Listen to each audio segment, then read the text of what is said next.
Benar Bapa di surga, hati kami telah siap untuk menerima kebenaran firman-Mu. Karena firman-Mu adalah berkat yang terbesar bagi kami. Dan terima kasih atas kesempatan yang Tuhan berikan bagi kami di siang hari ini. Bersyukur ya Bapa, di dalam nama Tuhan Yesus kami berdoa. Amin. Amin. Boleh ganti dulu ini mic-nya. Silakan jemaat duduk kembali. Baik. Oke. Sekali lagi, salam Bapak Ibu Saudara. Halo. Puji Tuhan, Ya, kita bisa mengakhiri bulan Mei 2026 ini dengan penuh sukacita yang daripada Tuhan kita Yesus Kristus. Ya Bapak Ibu Saudara, sehat semua ya? Amin. Puji Tuhan. Baik. Ya, saudaraku yang dikasihi Tuhan Yesus, mengerti. Walaupun dia sedikit agak memang orangnya beriang ya, bercanda gitu, tapi saya kira dia melewatkan penjelasan tentang pemeteraian Roh Kudus yang saya sampaikan dari Efesus pasal 1. Setelah saya ulangi, ibu itu menjawab dengan benar ya. Jadi saya tanya sama dia, jadi bagaimana Bu? Saya lihat ibu tadi masih ngobrol dengan orang yang di samping ibu.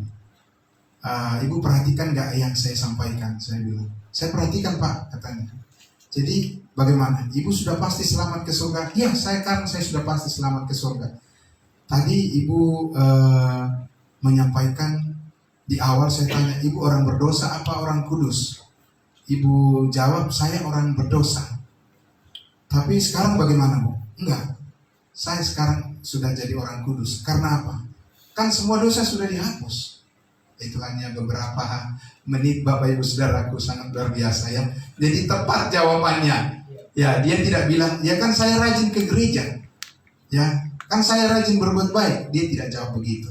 Nah, itulah ketenangan hati saya pada saat waktu saya menyampaikan Injil keselamatan, sementara ibu itu datang terlambat, tapi tetap juga bahwa kuasa Injil itu sangat luar biasa mengubahkan hati manusia menjadi benar.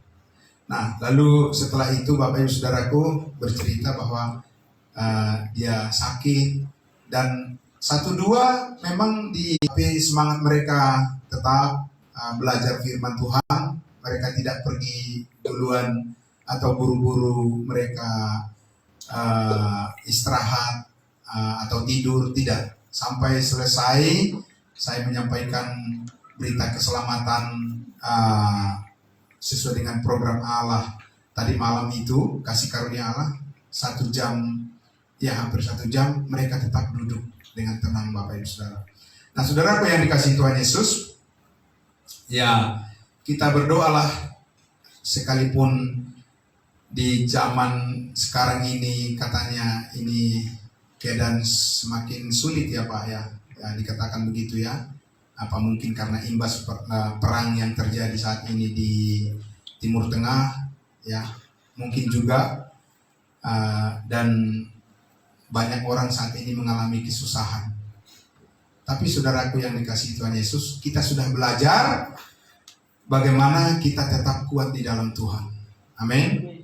Kita sudah tahu bahwa hidup kita sudah diselamatkan oleh Tuhan Yesus, dan selamanya kita pasti diselamatkan. Bukan hanya diselamatkan dengan tetap kita bisa melewati semuanya dengan tekun dan taat kepada Tuhan kita Yesus Kristus. Nah, Bapak Ibu Saudaraku yang dikasihi Tuhan Yesus, di akhir di minggu kelima ini, ya, saya masih akan menyelesaikan, dan ini tema yang terakhir berkaitan dengan Roh Kudus.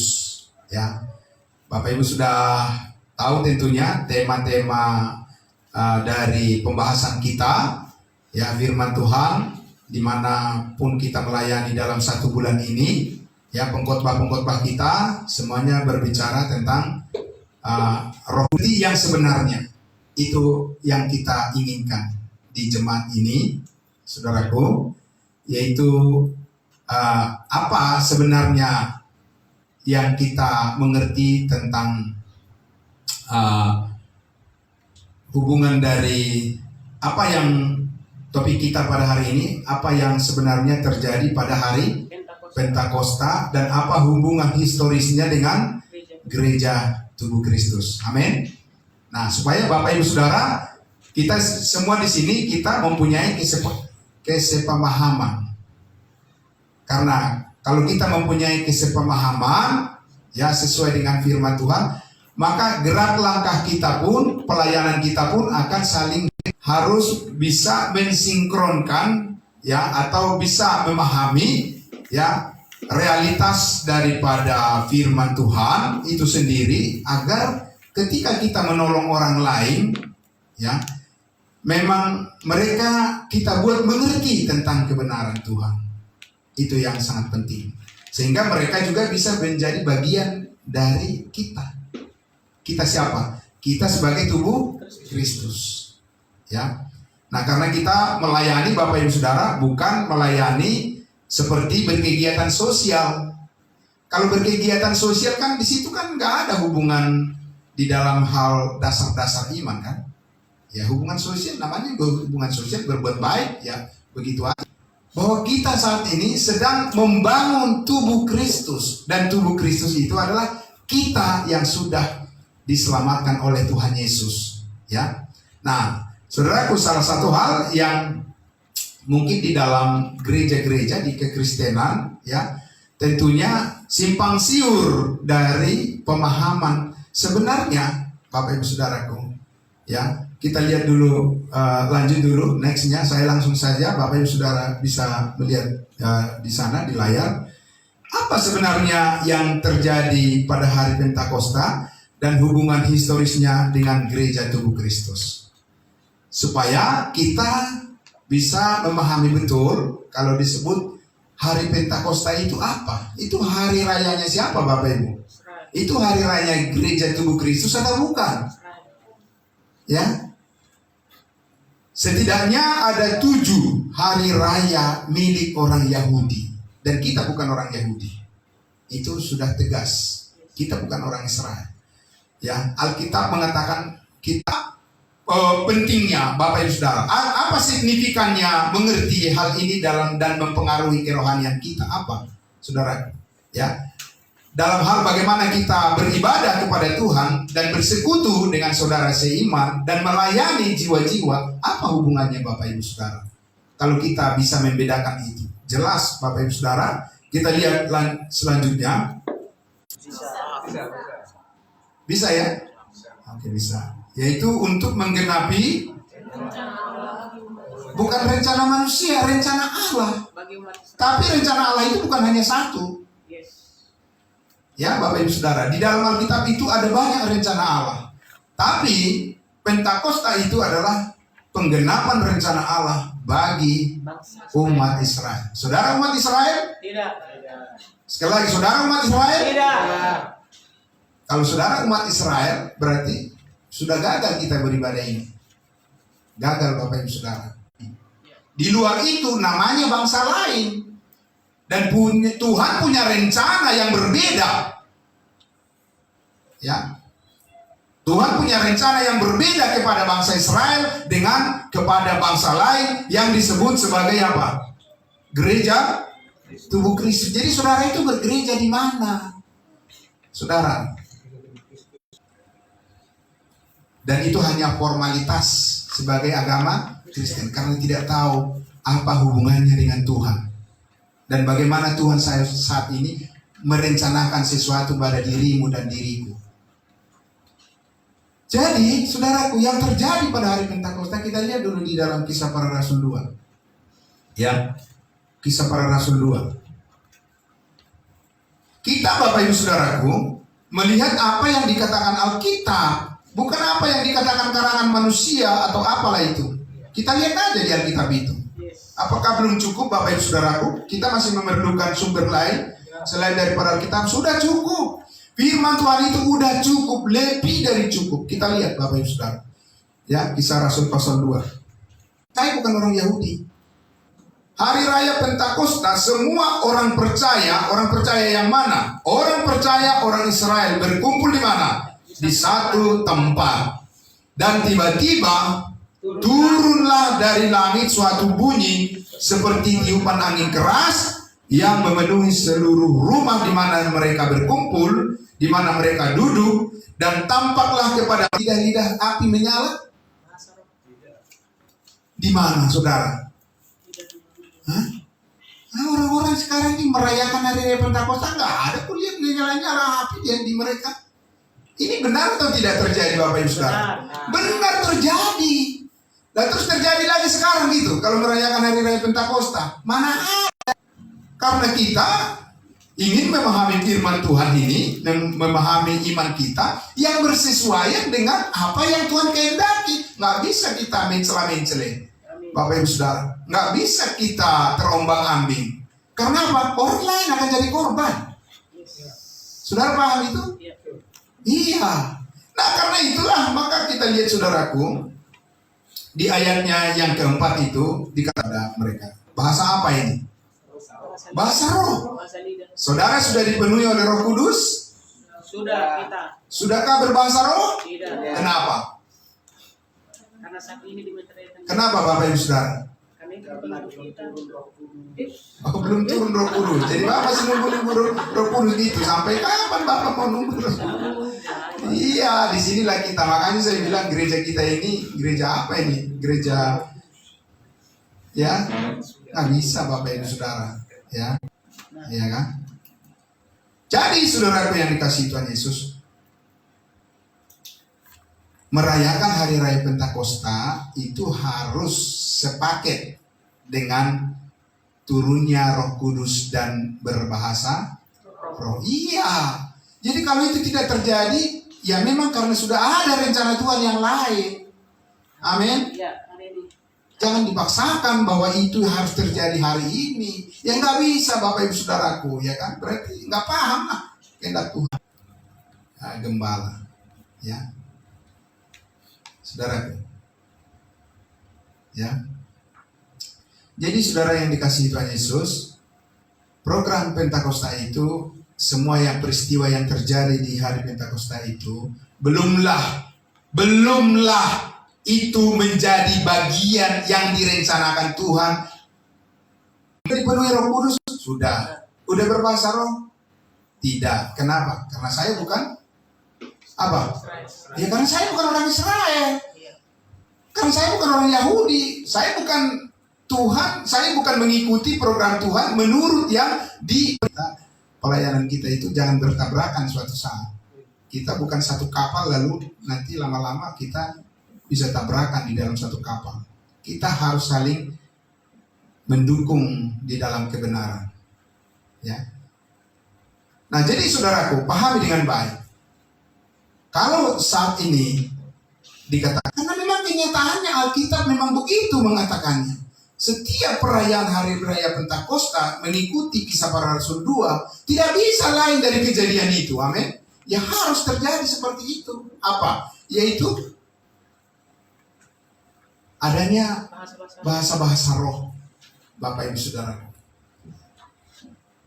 Berarti kalau saudara tidak mengalami ini, berarti ada rencana di ayat 14. Ayat 14-nya.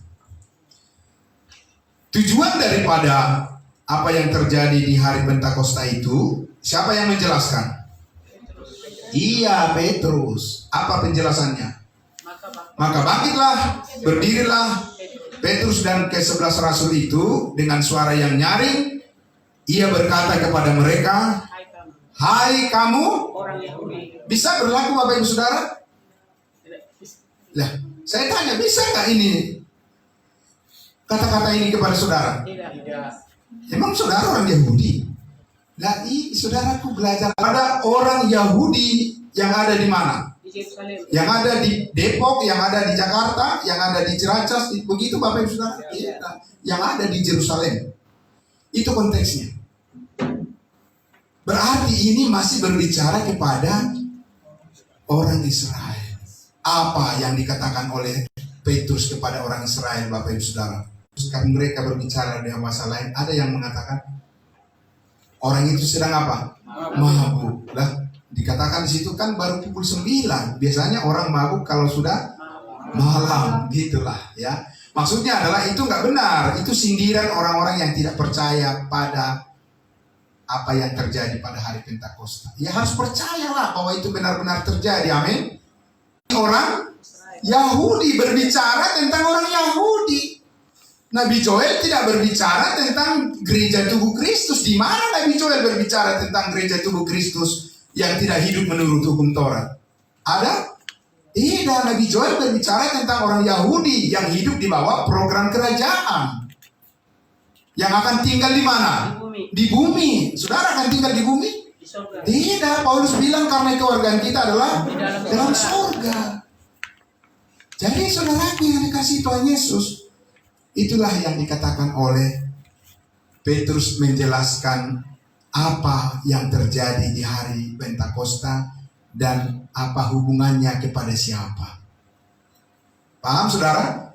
Iya. Jadi Petrus tidak menjelaskan rasul bagi bangsa lain. Di mana dikatakan? Saudara nggak bisa menjawab kan? Ya Allah sudah tahu. Nggak bisa menjawab saudara. Karena apa? Ah, boro-boro Pak. Ya mikirin hidup aja udah susah. Emang saudara aja yang susah? Enggak, bukan hanya saudara yang susah. Tiap-tiap orang punya kesusahannya sendiri. Benar enggak? Yes. Iya, saudaraku yang dikasih Tuhan Yesus. Enggak, bukan hanya saudara yang susah. Saya juga susah. Tapi apa sih susah apapun, kita memikirkan apa yang mempersatukan kita. Amin. Yang menjaga kesatuan masalah-masalah apapun, karena di dalam Tuhan Yesus ada kasih yang mengikat kita. Roma pasal 11. Kita lihat saudara. Di ayatnya yang ke-13. Ya. Roma pasal 11 ayatnya yang ke-13. Boleh dibaca. Ya. Oke, kita lihat ke depan, saudara. Roma pasal 13, Roma pasal 11 ayatnya yang ke-13 dikatakan di situ. Ya, aku berkata, siapa aku? Yang menulis kitab Roma itu siapa Bapak Ibu Saudara? Paulus. Ya, iya Paulus. Itu sesuatu yang nyata atau itu hanya sekedar hanya cerita doang? Nyata, itu menunjuk pada realitas daripada orang bahwa kita ini adalah orang-orang apa? Bukan Yahudi dan ada orang Yahudi. Saudara, dan Allah berurusan dengan cara yang berbeda dengan dua kelompok ini. Nah, kalau enggak saudara enggak bakal bisa paham Alkitab. Dijamin, saudara enggak memahami. Nggak bisa saudara mengerti Alkitab kalau saudara tidak memahami perbedaan antara cara Allah berurusan dengan orang Yahudi dengan orang bukan Yahudi. Nggak bakalan bisa ngerti. Yahudi, bangsa lain. Nggak ada rasul lain mengatakan aku adalah rasul untuk bangsa lain. Mana bisa Bapak Ibu Saudara? Karena 12 rasul itu sudah ditentukan oleh Yesus untuk siapa? Bangsa Israel. Untuk bangsa Israel. Ya, dengarkan baik-baik firman Tuhan itu Bapak Ibu Saudara. Saya hanya membantu saja untuk sukacita saudara. Bukanku sebagai rasul bagi bangsa lain itu adalah apa? Kemuliaan pelayanannya. Dari siapa? Dari Tuhan. Berarti kemuliaan pelayanan daripada Rasul Paulus itu kemuliaan pelayanan kita juga. Amin Bapak Ibu Saudara. Amin. Kemuliaan pelayanan Musa itu adalah kemuliaan pelayanan bangsa Israel. Karena Tuhan sudah menunjuk Musa untuk menyampaikan firman-Nya kepada mereka. Jadi saudaraku yang dikasihi Tuhan Yesus, lanjut kembali dulu ke slide kita. Ya. Nah, oleh karena itulah maka saudara, ya, kita langsung saja Paulus berbicara, ya, kecepatan dia. Turun dulu, turun.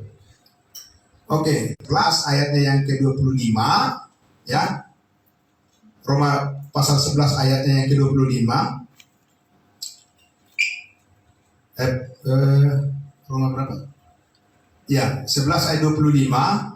Coba kita lihat dikatakan apa? Sebab saudara-saudara supaya kamu ya tentang apa? Sebagian dari orang Israel telah menjadi tegar sampai jumlah yang penuh dari bangsa-bangsa lain telah masuk. Ayatnya yang kedua, dengan demikian seluruh Israel akan diselamatkan.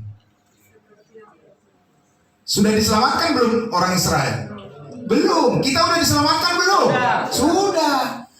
Iya, saudara. Jadi dengan demikian mereka akan diselamatkan kalau jumlah yang penuh dari tubuh Kristus sudah selesai. Program Tuhan kepada kita bangsa lain tubuh Kristus sudah selesai. Tuhan Yesus datang di awan-awan baru kembali dengan mereka.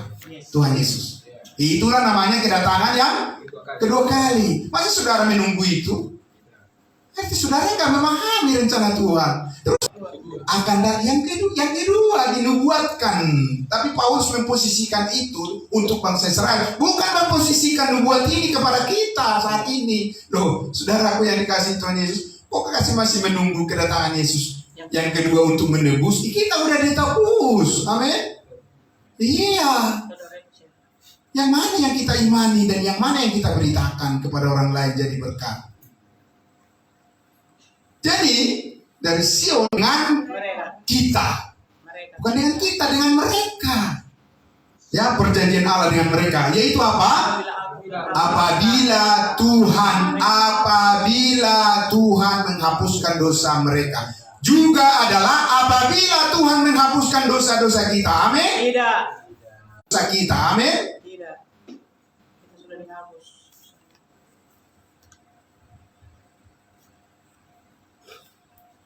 Itulah yang terjadi Bapak Ibu Saudaraku, kebingungan seperti itulah yang terjadi di dalam kekristenan.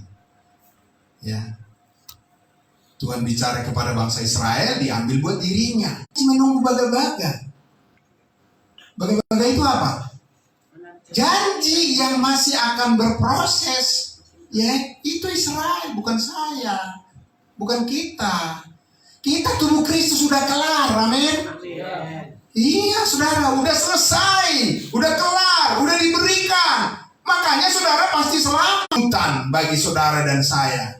Karena apa? Itu sumber sukacita kita, sumber damai sejahtera kita, dan itu adalah kekuatan Allah di dalam diri kita untuk menempuh kehidupan kita. Itu bukan hanya teori, pokoknya itulah doktrin gereja mereka, bukan doktrin gereja seseorang. Tidak, Bapak Ibu Saudara, itu adalah doktrin Alkitab yang mengatakan bahwa Tuhan saat ini sudah mengampuni kita dari segala dosa kita. Berbeda dengan orang Israel, mereka masih menanti-nantikan pengampunan dosa. Jadi kalau saudara bertanya, kenapa saudara harus ada di dalam gereja ini? Ya karena kebenaran itu. Kalau bukan karena kebenaran itu, nggak ada pentingnya gereja ini. Di dalamnya, di situ kita ada. Supaya saudara tahu, saudara sedang di mana saat ini? Berada di mana saudara saat ini? Gereja Tubuh Kristus. Ya, ya betul Pak. Di Gereja Tubuh Kristus. Ya, tapi maksudnya adalah komunitas Bapak Ibu Saudara di dalam kehidupan ini di mana sekarang posisinya? Gereja Tubuh Kristus. Orang Yahudi Maupun orang Yunani, baik budak, maupun orang merdeka. kalau ditambahkan lagi, baik Dari kamu ya orang Batak, baik orang Jawa, orang Sunda, satu roh. Jadi saudara sudah dibaptis? Sudah. Ada orang percaya bilang, ya enggak dibaptis. Kalau saudara enggak dibaptis, enggak selamat. Ya, sudah dibaptis ke dalam tubuh. Tapi dibaptis kemana saudara? Ke dalam Kristus. Ke dalam tubuh Kristus, amin. Kalau orang Israel dibaptis kemana? Air. Yesus dibaptis kemana? Ke air. Ya ke air. Dimasukkan. Kenapa Bapak Ibu Saudara? Ya karena dia orang Yahudi. Yes. Paham saudara? Ah. Iya, saudaraku yang dikasihi Tuhan Yesus.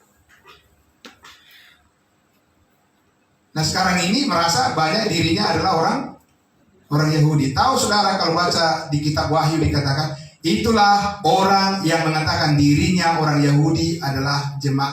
Supaya kita tahu apa yang harus kita lakukan di situ. Amin. Supaya tidak keluar garis. Saudara. Nah, saudaraku yang dikasihi Tuhan Yesus. Karena itulah di ayatnya yang ke-27 dikatakan, ya, ayat 27. Kamu semua, siapa kamu? Gereja Tuhan Kristus. Ini di dalam tubuh Kristus sebagai manusia ciptaan baru yang berbeda dengan apa yang terjadi di hari Pentakosta. Itu sebabnya saudara, ketika kita percaya Efesus di dalam tubuh Kristus, bukan begitu cara kerja Tuhan seperti di hari Pentakosta itu. Cara kerja Tuhan adalah orang percaya yang percaya kepada Injil kasih karunia Allah dimeteraikan dengan Roh Kudus, dan Roh Kudus berdiam tinggal permanen di dalam diri setiap orang percaya untuk mengajari dia, mengajari. Ya, bisa dipahami saudara? Coba saya tanya dulu, anak siapa namanya? Juan dulu. Kenapa kita harus belajar firman Tuhan, Juan? Karena apa tadi saya bilang? Karena kamu melihat HP, jadi nggak bisa ngerti apa yang saya sampaikan. Ya kan? Coba Heber, kenapa kita harus belajar firman Tuhan? Agar bisa memahami itu. Tadi saya bilang apa? Karena di dalam diri kita, ya itu Bapak Ibu Saudaraku. Jadi kalau saya khotbah begini nggak ada yang ditangkap, ya gimana lah saudara, ya kemajuan kita.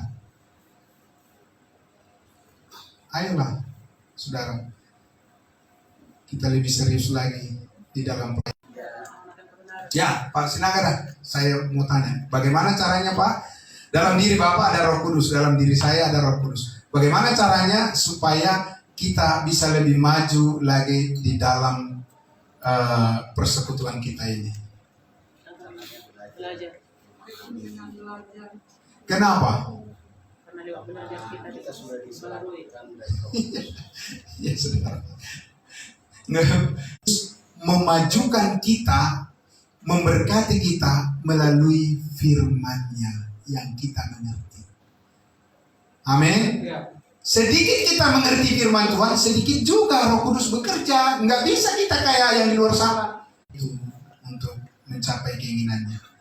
Roh Kudus bekerja memperbaharui hidup kita dan persekutuan kita melalui firman-Nya yang kita mengerti. Semakin banyak kita mengerti firman-Nya, semakin banyak Roh Kudus bekerja di dalam kita. Amin. Sebaliknya, makin sedikit kita mengerti firman Tuhan, ya sedikit juga Roh Kudus bekerja. Nah, mungkin ada orang di luar sana mengatakan, ya kami kan gereja kami kan besar, jadi kamu berpikir Roh Kudus bekerja di situ karena gereja besar. Di mana dasarnya? Yang lebih tua, Pak Pendeta Pardosi. Apa saudara berpikir bahwa Pak Pendeta Pardosi ini, saudaraku, badannya sudah seperti apa, saudaraku? Umur sudah tua. Enaknya apa? Enaknya istirahat, tidur. Mengingatkan kita semua. Amin saudaraku. Nggak usah jauh-jauh lah berpikir tentang segala macam firman Tuhan ini dan itu. Saudaraku, ikuti saja teladan yang dibuat oleh Pak Pendeta Pardosi. Kalau kita sama-sama menghargai itu, saudaraku, percaya berani saudara mengambil keputusan buat diri saudara untuk menjalani kehidupan yang berkenan kepada Roh Kudus. Berani, saudara harus berani mengambil keputusan itu. Kalau belum bisa langsung secara apa istilahnya? Karena itu harga dirimu di hadapan Tuhan, amin. Iya, itu harga dirimu di hadapan Tuhan, bukan di hadapan saya. Saya hanya sebagai gembala yang mengingatkan jemaat Tuhan, dan itu kewajiban saya. Saya akan lakukan kewajiban saya. Karena itulah maka jemaat di sini sudah banyak tabungannya kan? Banyak Pak. Kan tiap pagi saya transfer ya Pak Sinaga ya. Oh iya Pak, itu.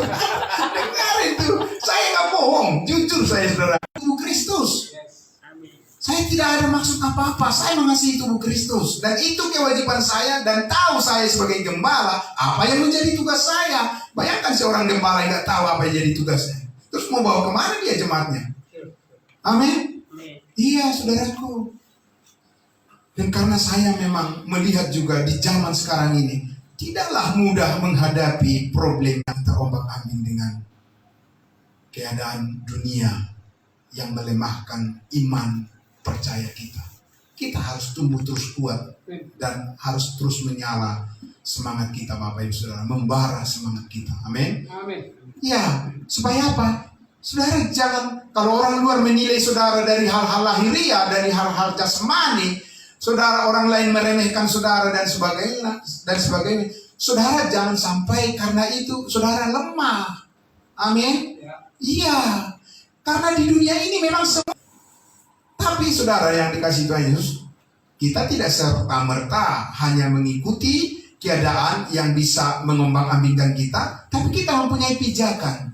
Kita mempunyai fondasi yang kuat, saudaraku. Berdiri di atas kebenaran firman Allah yang membuat kita tetap bisa melangkah dengan kekuatan yang daripada Tuhan. Amin. Itu yang mau saya sampaikan, saudara. Iya, pasti jemaat tertinggal. Tapi saya tidak mau menahan diri. Saya menahan diri. Kenapa, saudara? Karena saya harus menunjukkan bahwa saya harus mengasihi tubuh Kristus yang sudah dipercayakan oleh Tuhan bersama-sama dengan saya di dalam pelayanan ini. Amin. Jadi saudaraku yang dikasihi Tuhan Yesus, sekali lagi, ya, cobalah. Bagaimana? Etikanya bagaimana? Saya mau tanya dulu pada saudara. Kalau Pak Pendeta Pardos membuat jadwal di situ, ya ini live nih, nggak apa-apa kita ya. Bagaimana seharusnya respon saudara? Nah, ini saya deal dulu dengan jemaat ini. Ya kan, karena kalau kita ngobrol-ngobrol kayak gitu pas sudah selesai ibadah kayaknya nggak terlalu penting. Tapi ini sangat penting. Ya, bagaimana seharusnya respon kita, saudaraku yang dikasihi Tuhan Yesus? Kalau dibuat jadwal di grup, ya, misalnya doa pembukaan atau doa penutup, doa syafaat, apa jadwal kita? Apa respon kita, Bapak Ibu Saudara? Harusnya apa respon kita? Bukti kita menghargai pendeta kita yang sudah begitu luar biasa memperhatikan kemajuan jemaat. Apa respon kita, Bapak Ibu Saudara? Saudara, berarti kan gak penting kan? Iya, saudara. Saudara bisa lihat setiap Pak Pendeta Pardosi memberikan jadwal di situ. Apa? Karena ada nama saya di situ dibuat. Iya, pelayan firman, Pendeta Charles Mamora. Langsung saya respon, terima kasih Pak Pendeta Pardosi. Itu ketulusan hati saya, karena saya menghargai Tuhan dan melalui beliau. Saudara, yang sampai beliau mengirim jadwal begitu, orangnya juga nggak kok. Respon juga dengan mengatakan apa? Coba saudara, jawabnya apa? Bagaimana? Apa jawabnya? Apa? Siapa yang bilang tadi itu? Si Jonathan ya? Ya kan nggak bisa mengerti kalau Jawabannya apa? Maaf Pak Pendeta, aku ada kesibukan di jam yang sama. Tuhan akan mempercayakan perkara yang besar. Gimana mau pelayanannya besar, tentang etika begitu aja belum bisa mampu dijalankan. Iya, saudaraku yang dikasihi Tuhan Yesus. Kalau misalnya gembalanya seperti itu, cuek dengan apa yang disampaikan Pak Pardosi, bolehlah saudara mengatakan, ya Pak Gembala aja begitu. Kan enggak. Setiap beliau menyampaikan itu di grup saya, ada nama saya masalahnya. Ya, kita mulai dari situ dulu ya Pak Bapak Pendeta ya. Kita mulai dari situ dulu saudara. Dari apa? Responlah Bapak Ibu Saudaraku. Ya, kalau Pak Pendeta Pardosi memberikan jadwal di grup itu, ditulis namamu di situ, namaku di situ, supaya mulai hari Senin kita akan lihat perubahan yang dikerjakan oleh Tuhan dalam persekutuan kita. Amin. Ya, kalau pada hari Pentakosta dulu itu ketika Petrus berkhotbah, yang langsung percaya berapa orang? Hanya Pak Pendeta yang tahu. Karena saya sangat percaya kepada jemaat gereja tubuh Kristus yang bersama-sama dengan saya, makanya saya semakin berani berkhotbah. Amin. Kalau saya tidak percaya kepada jemaat yang saya gembalakan, saya tidak akan berani berkhotbah dengan khotbah yang lebih tegas. Karena saya percaya pada Bapak Ibu Saudara, dan kita semua sama-sama saling percaya. Amin. Amin. Mari kita berdoa. Bapa di dalam surga, terima kasih ya Bapa yang mulia. Sungguh luar biasa ya Tuhan.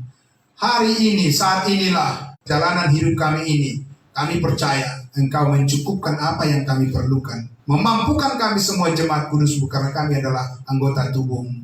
Dan terima kasih untuk